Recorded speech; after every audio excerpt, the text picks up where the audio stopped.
4 médicaments issus de la pharmacopée camerounaise ont été homologués le 8 juillet 2021 par le ministère camerounais de la Santé. Ces médicaments, qui seront commercialisés sur une durée de 3 ans, viennent en appui au traitement de la Covid-19 dans le milieu de la médecine dite traditionnelle. Cette reconnaissance du savoir-faire local par les autorités sanitaires ne semble pas susciter d'euphorie.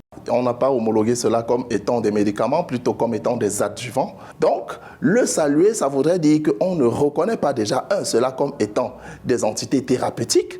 Pourtant, chacun d'eux essaye de démontrer que la prise unique de leur thérapie, le suivi unique de leur thérapie a pu conduire à ce que l'équilibre soit rétabli, à ce que les personnes souffrantes de la Covid-19 puissent retrouver la santé.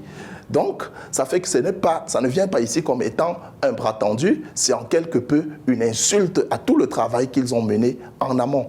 Loin des hôpitaux et autres formations sanitaires, la médecine traditionnelle continue de faire son chemin. De plus en plus, dans les rues des grandes villes camerounaises, l'on observe une montée significative du commerce entièrement dédié à la médecine locale. Sur les étals, dans les marchés, ces commerçants naturopathes proposent des produits d'origine animale, minérale ou végétale, issus de la nature et qui servent non seulement à la guérison, mais aussi à l'alimentation.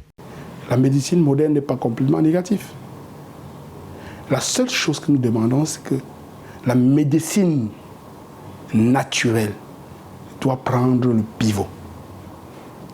Et la médecine moderne doit s'arrimer, car les bases sont faussées. Reconnue comme l'un des 3 sous-secteurs du système de santé camerounais, la médecine traditionnelle a une place certaine dans la prise en charge des pathologies. Les produits récemment homologués laissent entrevoir un avenir plus serein pour cette médecine considérée comme soutien aux thérapies médicales conventionnelles.